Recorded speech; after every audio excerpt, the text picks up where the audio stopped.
We focus on the E2 visa, which is a treaty visa that the U.S. has with 80 countries around the world, where you can invest a substantial amount of capital. Vetted Biz was our offline database that we wanted to share with the world. And so we have data on over 7,000 franchise brands and hundreds of thousands of franchise locations. And we produce a lot of content and media about all those insights. Welcome to Business Ninjas, brought to you by WriteForMe, where you'll hear from business leaders who are out there growing their business and slaying it every day. Learn from the masters. Let's get started.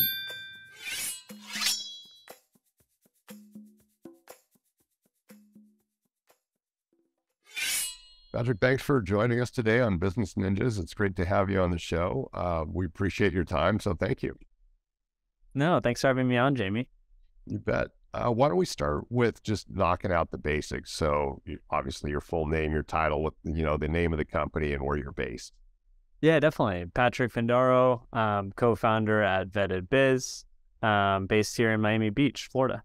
Right on. All right. And what's the website people should go to? VettedBiz.com. Okay. VettedBiz.com. Cool. Right on. All right. And maybe to level set, if you could give us a little bit of background about what your career arc has been to bring you to the present opportunity. Yeah, definitely. So grew up in Washington, D.C., graduated from college, Colby College up in Maine, spent summers, a year abroad in Brazil, basically all my summers from 17 to 22 in Latin America. With that, got a job at JP Morgan, working with Brazilian clients at the headquarters in New York.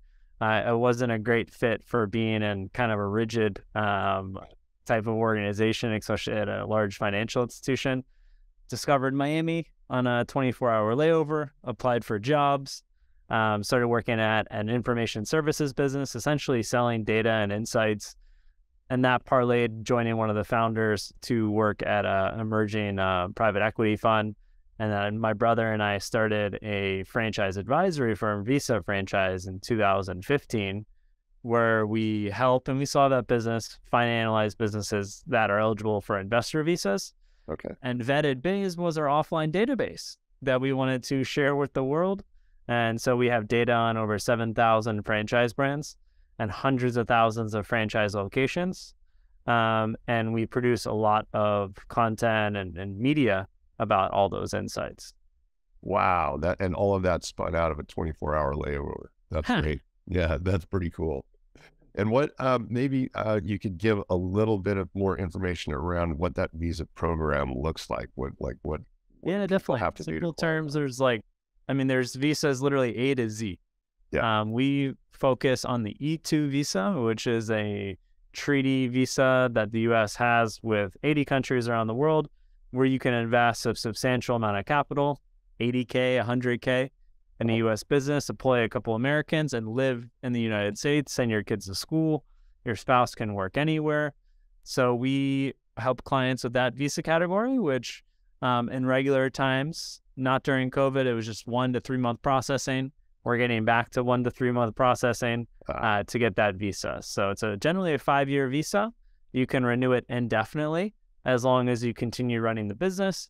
We work principally with franchises, but you can do your own startup. You could even buy an existing business for that visa category.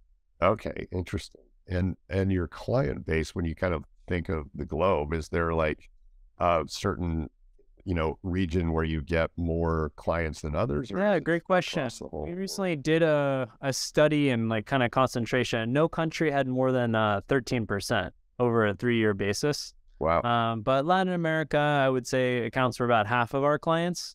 Mm-hmm. And then we do have a lot of clients from Europe, Canada, as well as Asia. Okay. That's great. And so how did you initially develop this database? I mean, it sounds like that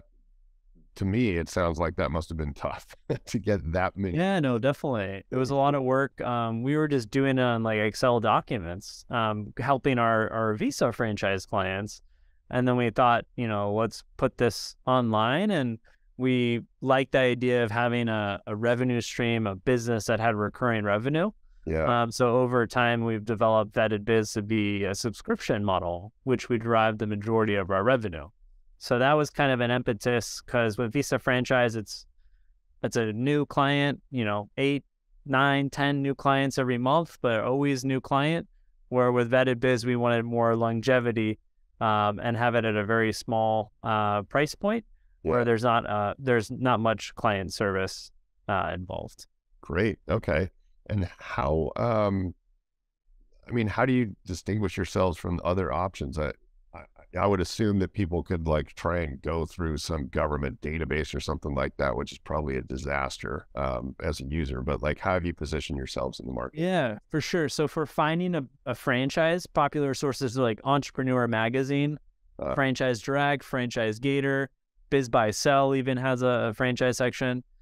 These all monetize the seller in terms of providing leads or advertising for the seller, the franchise brand.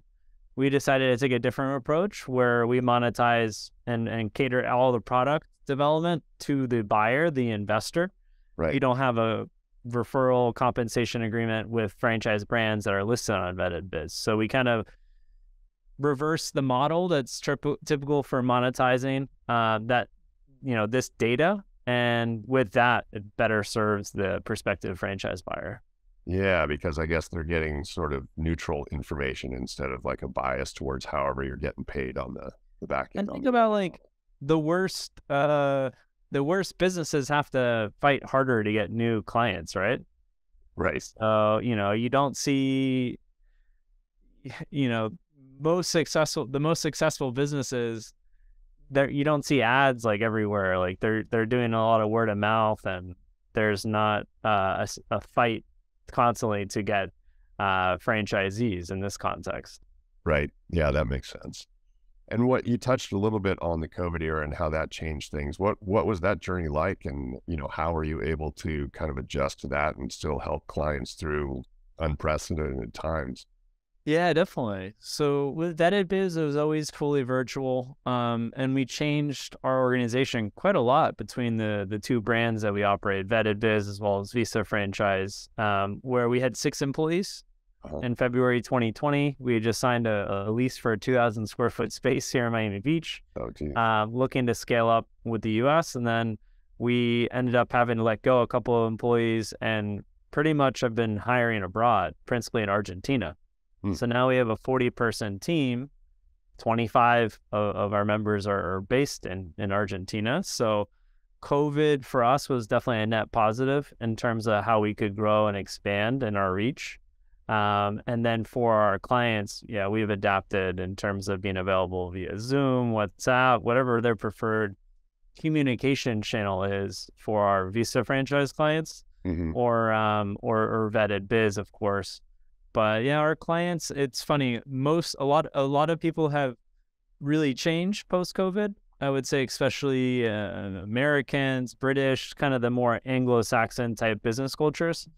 And then with Latin America, it's kind of reverted to how it was in the past, where they do really prefer an in-person meeting, especially if it's a contract value of over $5,000, where an American can sign a contract for $30K, $50K. Without meeting the person face to face, even though they're an hour drive away. Yeah. Interesting. And then what is sort of your sweet spot for customers? If there's like a certain way that you categorize them, and do they all have a common set of challenges that they're working through? I mean, obviously they want to come to the US and they're looking for ways to get it done, but there's probably a lot of nuance between different things they're wrestling with as they're on that journey. Yeah, definitely. So for the Visa franchise clients, we really have 2 buckets. Those that are owner operators, so they're going to roll up their sleeves and get to work 40, 50, 60 hours a week for the first 2 years. They're going to invest 80, 100K, tend to be in their 30s and 40s, willing to grind it and get the business off the ground, or if it's an acquisition, stabilize the business and continue to grow the business. So we have those type of clients. And then we have 70% of our clients that are more high net worth, where say 2 mil to 10 million plus in net worth, making at least 300K a year, not really worth their time to work day to day in a small business to make 80K, right, 100K. So 2 very different types of clients. And for the high net worth investors, we also have to source the day-to-day operator and vet the day-to-day operator that they're going to do a good job. And those clients are generally investing anywhere from $200,000 to $350,000. Gotcha. Okay. And then what's your outreach strategy to find folks? How are you marketing yourselves out to people that are looking for these answers? And, what social media channels are you active on? Yeah, definitely. So we produce a lot of long form articles that we then produce videos on and then Mhm. strip out the audio for our podcast. That's been a pretty effective strategy for us across Vetted Biz as well Okay. as Visa franchise. And then there's natural partners in terms of client referrals for Visa franchise, whether it be accountants, attorneys, financial planners that have foreign national clients that refer us their clients. Um, but all the content that we produce for those organic clients that come to us directly, that's also repurposed for all the different channel partners that we have. And with constant emails where we send emails depending on the customer bucket anywhere from 3 to 5 times a week. So we do send a lot of emails. Some people Yeah. unsubscribe, and that's great. And hopefully prospective clients don't unsubscribe or unsubscribe are the ones that we want to have, as well as the channel partners. We do send a little less cadence actually, but we always want to be top of mind. And LinkedIn's been a great social media for us. I would say that's the one I'm personally most active on, Okay. as well as our companies. And you said you've got a podcast channel. Where can people find that? Sure. If you type in franchise on Spotify, it should be one of the top 3 results. And it's Awesome. called Franchise Findings. So Wow. every day I review a franchise, whether it's good or bad, and then interview founders of franchise systems as well as franchisees, whether they started the business from zero or bought an existing franchise and grew it.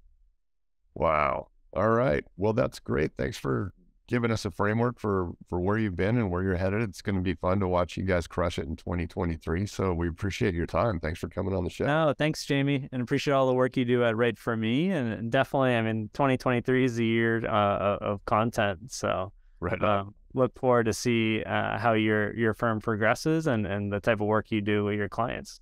Thanks a bunch.